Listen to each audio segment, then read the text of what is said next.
Hi, and welcome back to Reddit Whispers.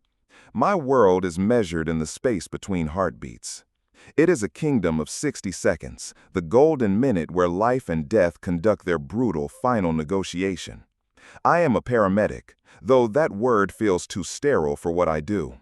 I am a ferryman on a river of chaos, my vessel an ambulance that smells of antiseptic and desperation.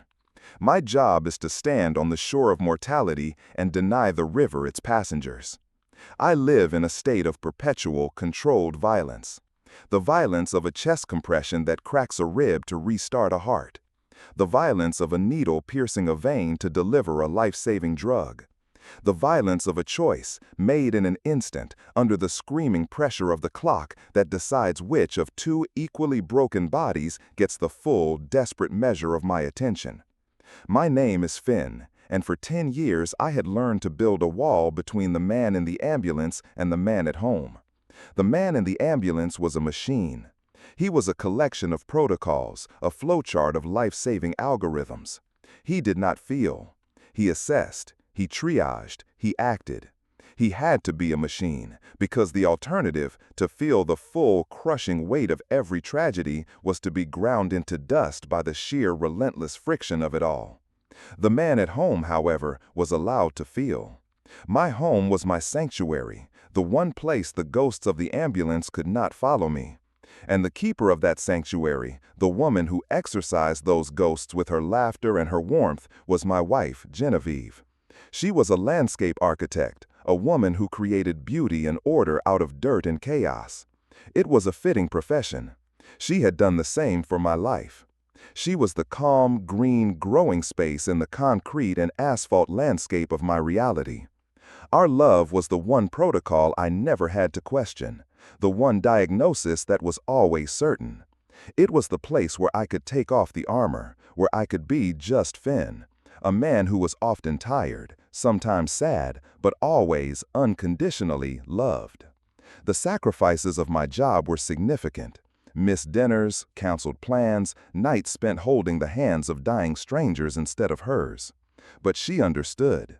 She was the bedrock on which my chaotic world was built, the unwavering constant in an equation of infinite horrifying variables. I loved her with the totality that bordered on the religious.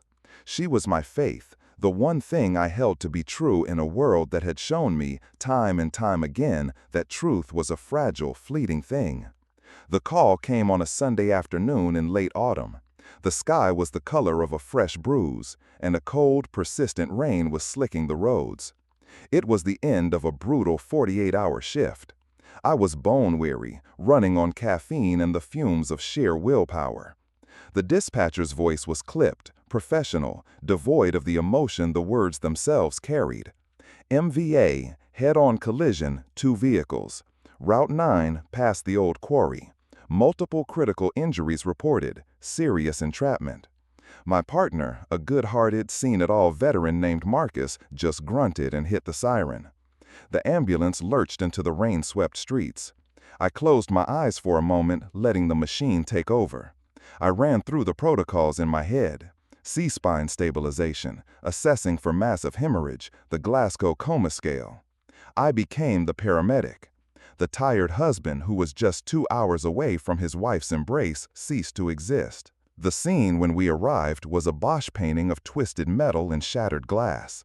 A sleek silver sedan and a dark blue SUV were locked in a grotesque final embrace, their front ends compressed into a single, unrecognizable mass of wreckage. Steam hissed into the cold, damp air. The smell of gasoline and hot burnt oil was thick and cloying. We were the first on scene. Fire and rescue were still 5 minutes out. That meant we were it. We were the entire cavalry. Marcus took the SUV, I took the sedan. It was standard procedure. We split up to assess, to triage, to impose order on the chaos. I moved towards the sedan, my boots crunching on the carpet of broken glass. The driver's side was caved in, the door bent into a cruel concave shape. I shone my mag light through the shattered window, and in that stark white beam, the machine inside me stuttered, faltered, and then shattered into a million pieces. The driver was a woman, slumped over the deployed airbag, a crimson mask of blood obscuring her features. But I didn't need to see her face. I saw the small silver locket around her neck, the one I had given her for our 5th anniversary. I saw the cascade of dark, rain-slicked hair. It was Genevieve.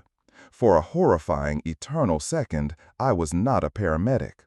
I was a husband, and a scream of pure animal denial was clawing its way up my throat.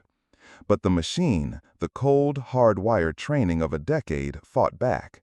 It slammed the door on the scream. It forced my hands to be steady. I wrenched the passenger door open, which had sprung ajar on impact, and slid inside. Her pulse was thready, weak, a frantic butterfly under my fingertips. Her breathing was shallow, a ragged, gurgling sound that spoke of a chest injury. A quick visual assessment told me she had a severe head laceration, likely a significant concussion or worse, and a deformed left femur, a clear sign of a major fracture, which almost certainly meant a severed femoral artery. She was bleeding out, internally and externally. She had minutes. The world narrowed to the confines of that wrecked car. There was only Genevieve, the sound of her breathing, the ticking of a clock that only I could hear. And then another sound penetrated my bubble of hyperfocus. A groan. A weak, desperate sound from the other vehicle. I had forgotten there was another victim. A part of my brain, the triage algorithm, clicked back online. 2 patients, both critical. I had to assess the second. I had to make a decision. I backed out of the car, my movements stiff, robotic. "Marcus," I yelled, my voice sounding strange and distant. "Status." "Male, unconscious, severe head trauma, unstable airway," he yelled back. "He's pinned bad. I need the jaws of life, now." I moved towards the SUV. I looked inside. The driver was a man in his late 30s, his face a mess of blood and contusions. He was wearing a gray cashmere sweater, a sweater I recognized. And then I saw his face, the part that wasn't covered in blood. It was Julian. Julian Thorne. A man I knew. A man who had been our friend. He and his wife had been part of our social circle for years. What was he doing out here, in a head-on collision with my wife? The question was a spark of confusion in the raging fire of the moment. And then I saw the answer. On the passenger seat of Genevieve's car, where her purse had been thrown, her phone had fallen out. The screen was cracked, but it was still lit up. And on it was the end of a text message conversation. The last message, sent just moments before the crash, was from her. It read, "Almost there. I can't wait to start our life together. I've left him. Julian, I'm all yours." The world did not stop. The rain did not cease. The hissing of the engine did not quiet. But in my mind, a profound, absolute silence fell. The kind of silence that precedes a supernova. The kind of silence that follows a verdict. He wasn't just a friend. He was the reason. The reason for the late nights she had claimed were work. The reason for the sudden, secretive phone calls. The reason for the emotional distance that had been growing between us for the past year. A distance that I had attributed to my own long hours, my own emotional exhaustion. I had been a fool. A blind, trusting, sentimental fool. She hadn't been meeting him. She had been leaving me. This wasn't just a car crash. This was the wreckage of an elopement. This was the scene of her final, ultimate betrayal, frozen in steel and blood. Marcus's voice cut through the silence in my head. "Finn, talk to me. Who do we prioritize? They're both circling the drain." Triage, the cold calculus of survival. 1 paramedic, 2 critical patients. Not enough time, not enough hands. I had to choose. My training gave me the parameters. Assess the likelihood of survival. Allocate resources to the one with the better chance. The machine in my head started to run the numbers. Genevieve, severe arterial bleeding, head trauma. Julian, severe head trauma, compromised airway. From a purely clinical standpoint, their chances were terrifyingly, horribly equal. Both were on the knife's edge. Both required immediate, aggressive intervention to survive the next 5 minutes until the fire department arrived with their tools and their extra hands. I could save one. The other would almost certainly die. The choice was a coin toss, a 50-50 proposition, a medical guess. But it was not a medical guess I was making. I looked at Genevieve, my wife, the woman who had just shattered my life. Then I looked at Julian, the man who had been the agent of that shattering, the man she was running to, the man she loved. And in that moment, the machine and the man merged into something new. Something cold and clear and utterly decisive. I was no longer a paramedic making a triage decision. I was a judge, a jury, and an executioner all in one. And I had 60 seconds to deliver my sentence. My love for her, the great foundational truth of my life, was now a gaping, bleeding wound. But her love for him, that was the weapon that had inflicted the wound. Her death would be a tragedy, a release. It would make her a martyr to our broken love. His death, however, his death would be a lesson. It would be a scar she would have to look at every single day for the rest of her life. It would be a ghost that would sit between us at every meal, lie between us in our bed. His death was a life sentence for her, and I was the one who was going to commute it. I turned to Marcus. My voice was calm, steady, the voice of a professional in absolute control. The female, I said, the word female, a clinical, sterile blade that cut her loose from my heart. Her femoral artery is compromised. She's got a minute, maybe 2. The male's airway is a problem, but his bleeding is slower. We stabilize her first. That's the call. Marcus nodded, his face unquestioning. I was the senior paramedic. It was my call. He trusted my assessment. He had no reason not to. I went back to Genevieve's car. I did not see my wife. I saw a patient. I saw a project. I ripped a piece of fabric from the car's upholstery and began to fashion a makeshift tourniquet for her leg, applying pressure with a brutal, life-saving efficiency. My hands were steady. My focus was absolute. I was a machine again, performing the protocols that would save her life. And as I worked, as I fought to keep the blood inside her, to keep her heart beating, I did not look at the other car. I did not listen to the ragged, weakening sound of Julian's breathing. I did not allow myself to think of the man whose life was draining away, second by second, just a few feet from me. I had made my choice. I had triaged their souls. And as the first wail of the approaching fire truck siren cut through the rain, I knew, with a chilling, absolute certainty, that I had saved my wife's life. And in doing so, I had just sentenced her to a hell far worse than anything I could have ever imagined. The hospital was a blur of sterile white and fluorescent blue, a world I knew intimately but had never experienced from this side of the gurney. The professional detachment that had been my armor at the scene was now a costume I was forced to wear for a new audience. The doctors, the nurses, the police officers. I was no longer the paramedic in charge.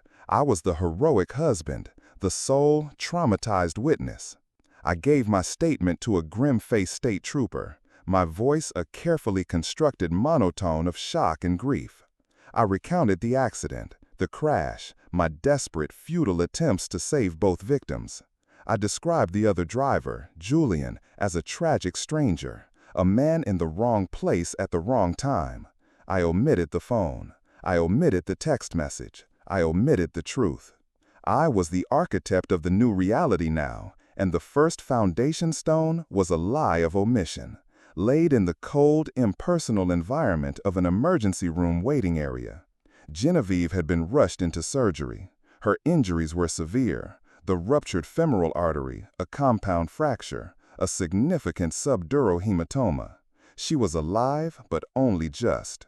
The surgeon, a woman with tired, compassionate eyes, spoke to me in the clipped, professional shorthand I understood so well. "She's very lucky, Mr. Albright," she said. "The quick thinking with that tourniquet, you saved her life.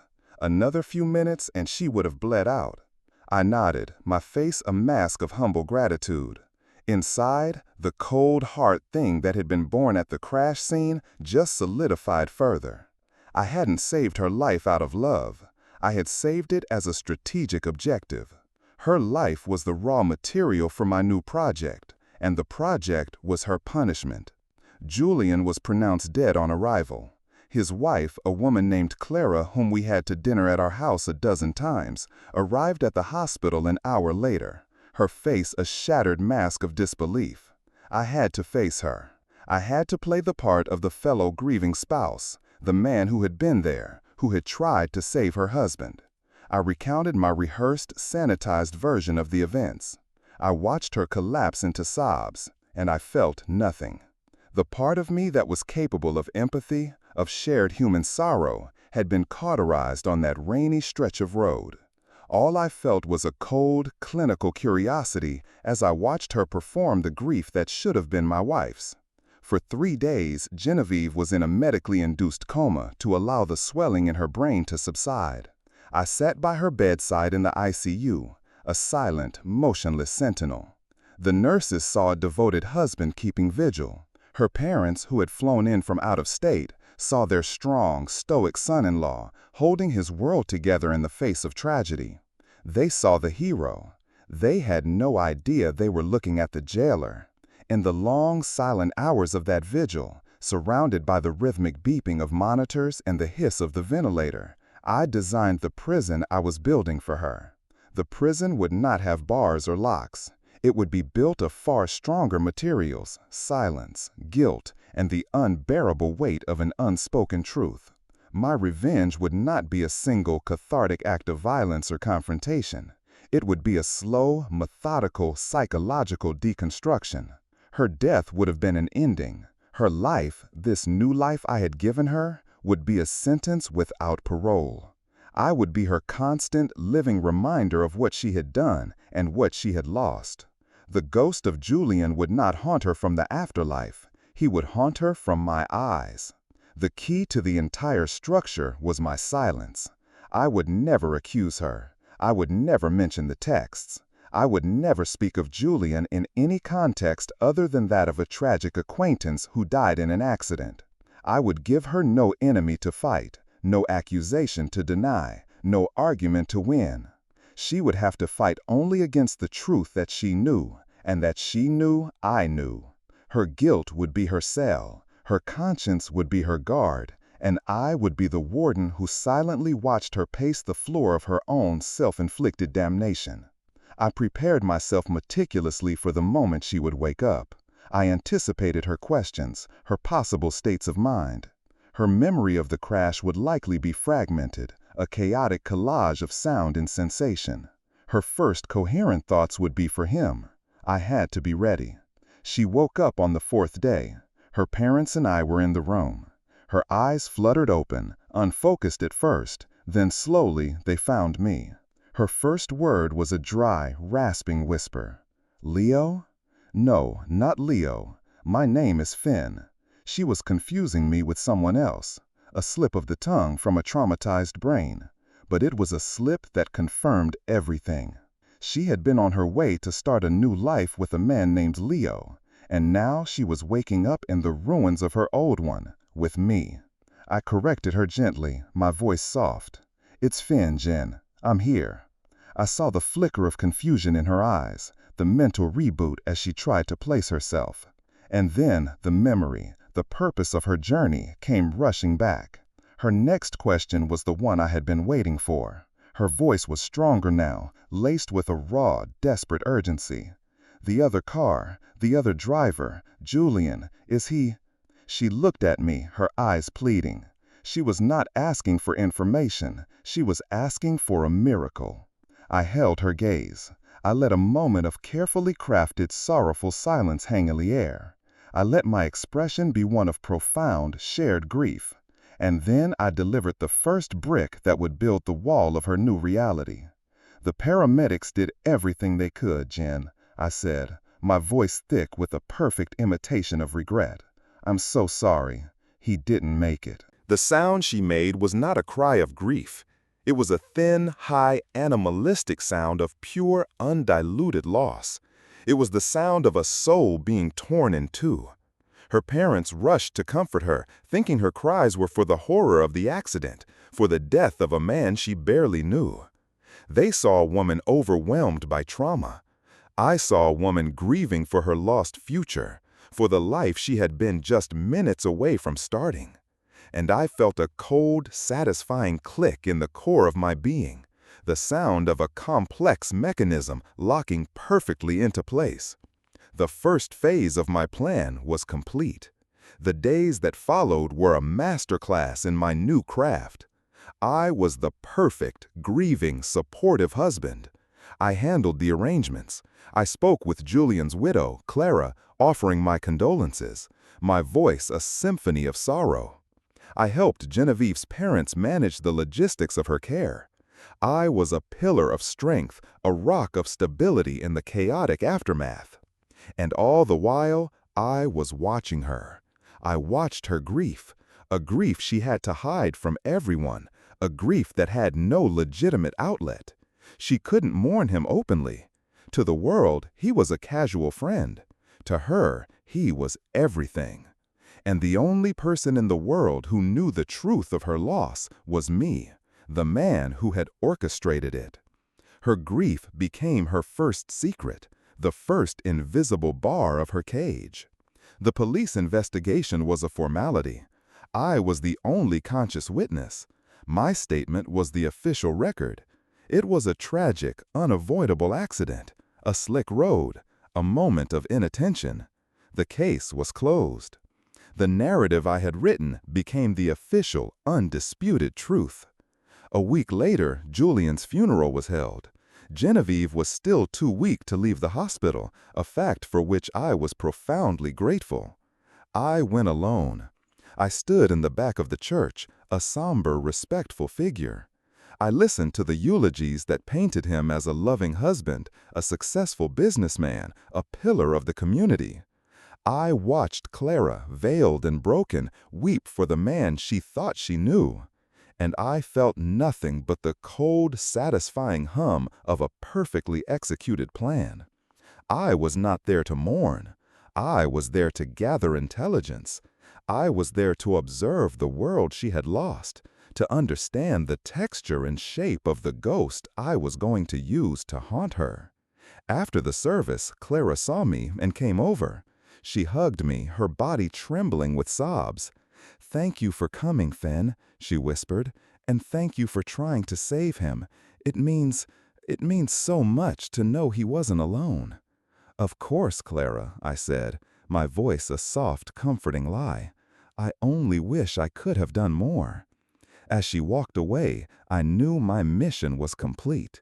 The lie was now cemented in the public record, in the minds of our friends, in the heart of his grieving widow.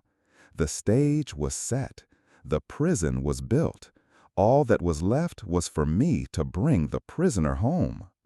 Bringing Genevieve home from the hospital was like transporting a fragile, priceless, and deeply dangerous artifact. The house, our home, the place that had been my sanctuary, was now repurposed.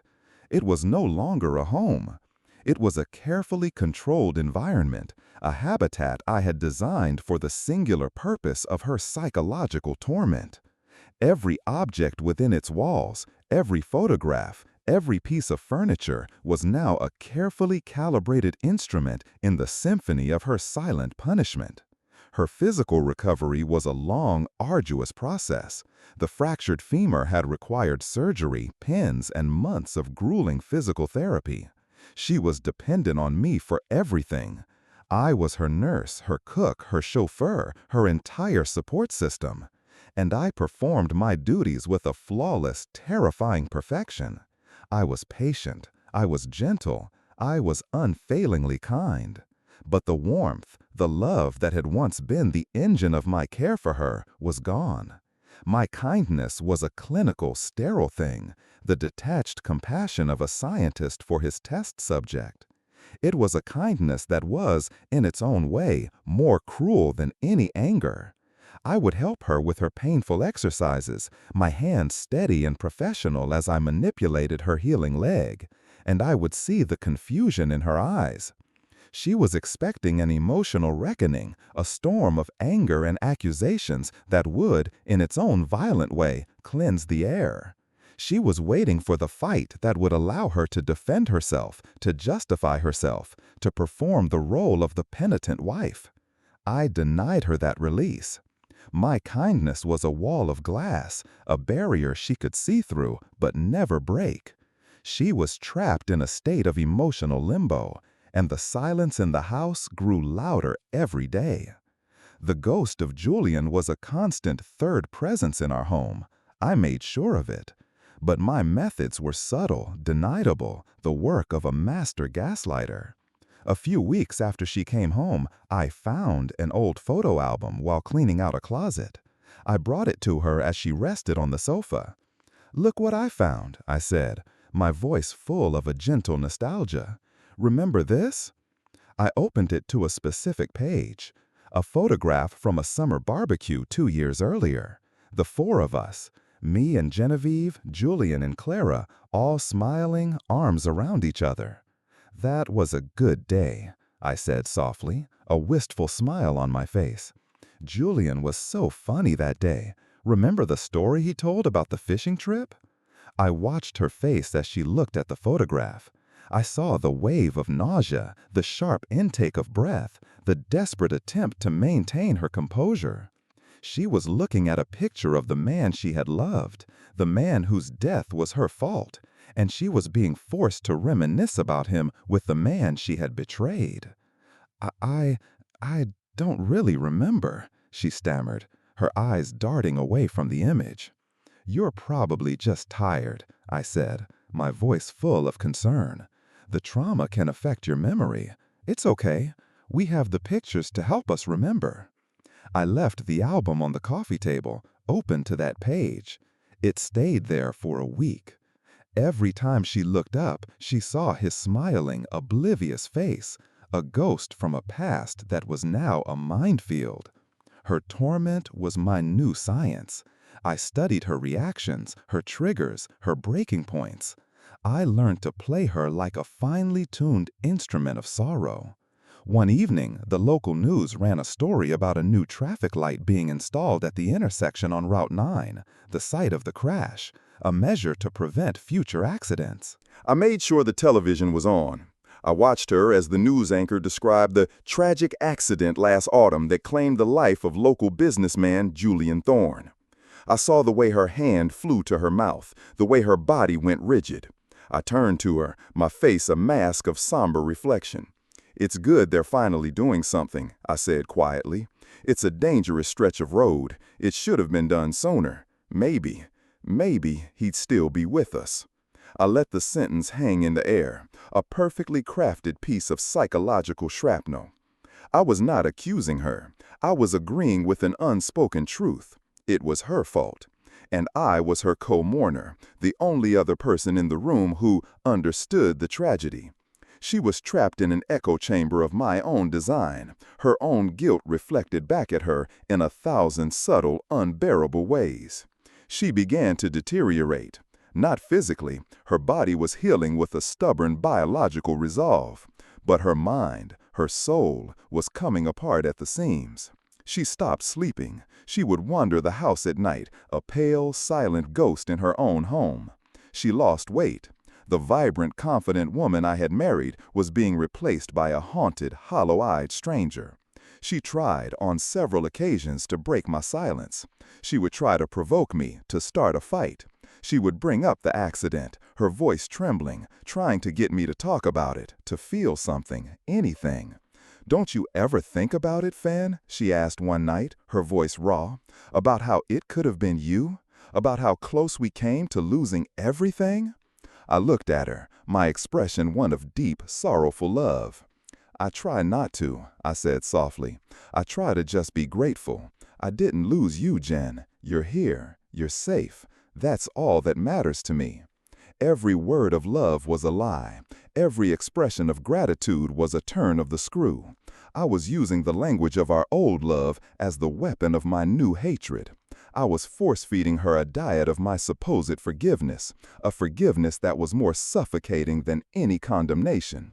The breaking point, the moment I knew the structure was about to fail, came on the 1-year anniversary of the crash. I knew the day would be a crucible for her. I did nothing special. I made breakfast, I went to work, I acted as if it were just another Tuesday. When I came home, I found her in the living room, a bottle of whiskey on the table, a wild, desperate look in her eyes. She had been waiting for me. "We need to talk," she said, her voice a low, dangerous slur. This was it, the moment of confession, the moment of release she had been craving for a year, the moment I was going to deny her. "Of course, darling," I said, sitting down opposite her, my face a study in calm concern. "What's wrong?" "Don't you know what day it is?" she cried, her voice cracking. "It's been a year since the accident." "I know," I said gently. "I didn't want to bring it up. I didn't want to upset you." "Upset me?" she laughed, a high, unhinged sound. "Finn, I have been living in hell for a year, a quiet, polite, well-cared-for hell. And you've been the perfect angel, haven't you? The perfect, forgiving husband. But I see you. I see the way you look at me when you think I'm not watching. You know, don't you?" She was leaning forward now, her eyes blazing, searching my face for the confirmation she so desperately needed. She wanted me to be the monster, so she could finally be the victim. I held her gaze. I let my own eyes fill with a perfect, believable confusion and hurt. "Know what, Jen?" I asked, my voice a whisper of pure, wounded innocence. "Know that you're in pain? Know that you're still traumatized? Of course I know that, and I'm here for you. I will always be here for you. Whatever you're imagining, whatever ghosts you're fighting, you don't have to fight them alone." I was gaslighting her on an epic scale. I was taking her one true, terrible secret, and I was framing it as a symptom of her own mental instability. I was telling her that the monster she saw wasn't real, that it was just a shadow cast by her own broken mind. I saw the fight go out of her. The last desperate spark of defiance in her eyes was extinguished, replaced by a vast, terrifying emptiness. She stared at me, her mouth slightly agape, and I could see the final horrifying thought forming in her mind. What if he was right? What if she was just mad? What if the guilt had finally broken her, and the cold, judging eyes of her husband were just a figment of her own shattered imagination? I had not just imprisoned her body and her conscience. I had conquered the final territory. I had conquered her reality itself. She began to weep, but these were not the hot, angry tears of a trapped woman. They were the cold, empty tears of a soul that has finally, truly given up. I went to her. I knelt before her. I took her in my arms, and I held her as she sobbed. I was the comforting husband, holding his broken wife. And as I held her, as I stroked her hair and whispered meaningless words of comfort, I felt the cold, satisfying finality of a project completed. The demolition was a success. The structure was gone. All that was left was this quiet, sterile, and eternal hell of my own perfect design. The year that followed her breakdown was a study in stillness. The storm had passed, leaving behind a quiet, desolate landscape. Genevieve was no longer a prisoner fighting against her cage. She was a specimen, perfectly preserved in the amber of our shared, silent life. She became a ghost in our home, a beautiful, fragile automaton who moved through the days with a listless, vacant grace. She did what I asked. She ate what I cooked. She slept in our bed, a cold and distant satellite in my orbit. The fire that had once defined her, the passion that had driven her into the arms of another man and had animated her betrayal, was gone. All that remained was a profound, unshakable emptiness. She was a body from which the soul had been methodically, surgically removed. And I was the surgeon. I had become a master of my craft. My revenge was not a single violent act, but a sustained atmospheric pressure. It was in the quiet breakfasts where the only sound was the clinking of silverware. It was in the long evenings where we would sit in the same room, reading separate books, the ghost of Julian a palpable silent presence on the sofa between us. It was in my unwavering clinical kindness, a kindness that was a constant, unspoken reminder of the debt she could never repay, her own life. My silence was absolute. I had built a fortress of denial around her, and she had finally stopped trying to scale its walls.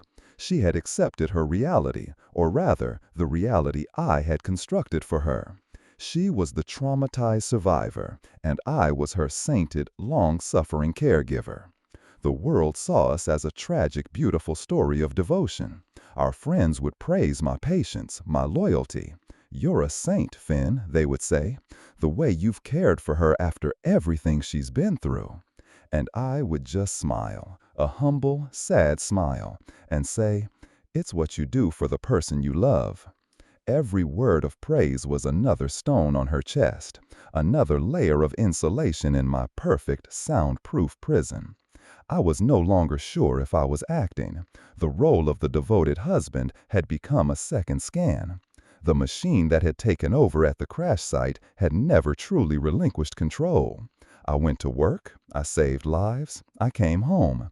I was a functioning, respected member of society.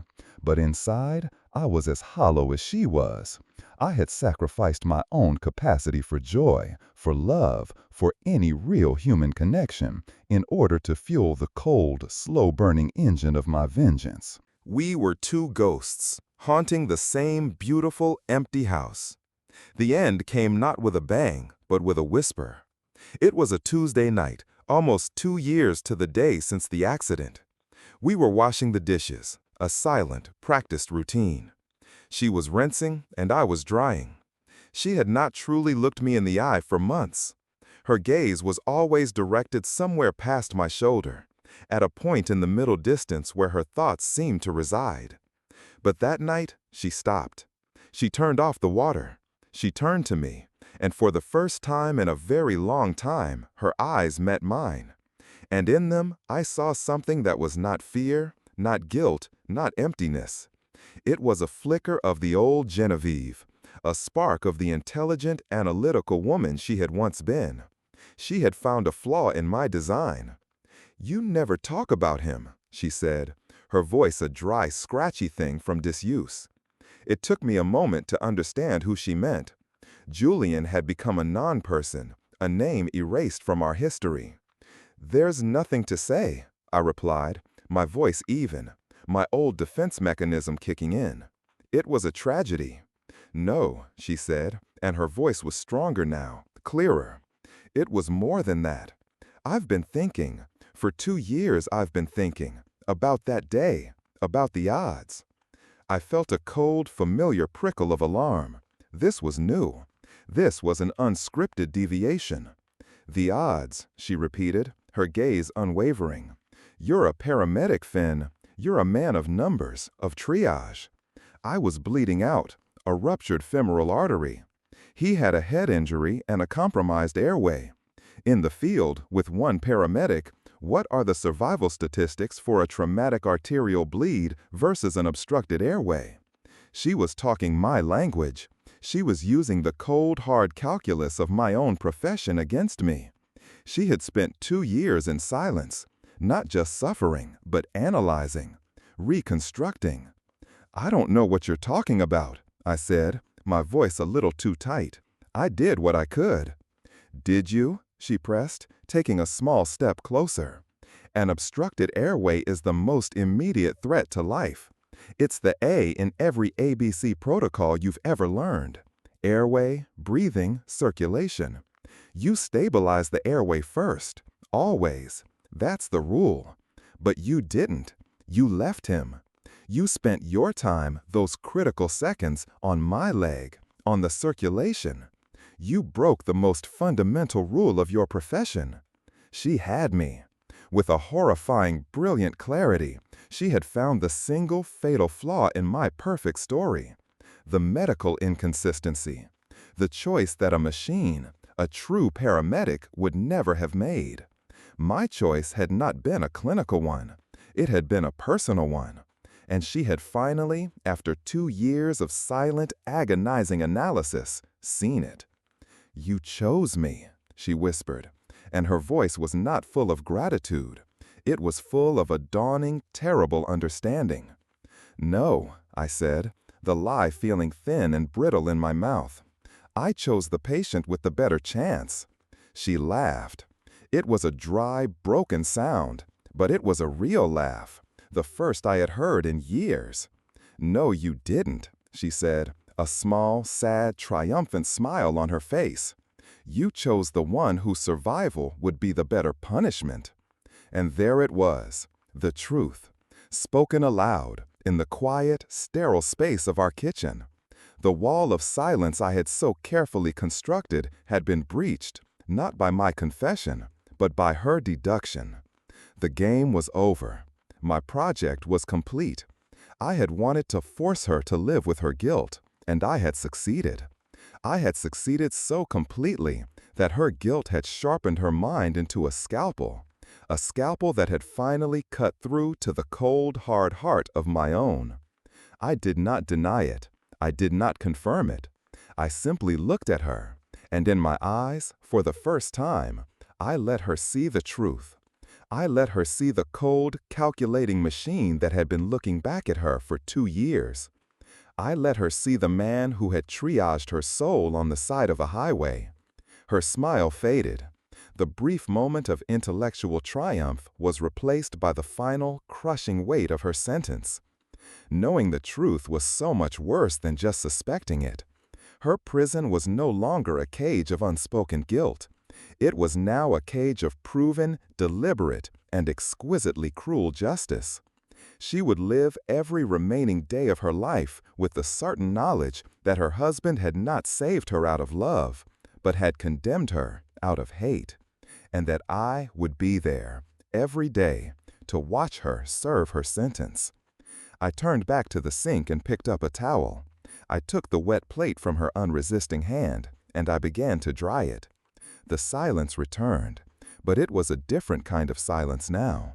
It was no longer the silence of the unspoken. It was the silence of the judged, the silence of a verdict that has been rendered and from which there is no appeal. It was the silence of a life sentence, a sentence we would both serve, together, until the very end. Thanks for being here on Reddit Whispers. I've shared my story, but now I want to hear yours. What's the most surprising decision that turned everything around for you? Your comment could be the lifeline someone else is looking for today.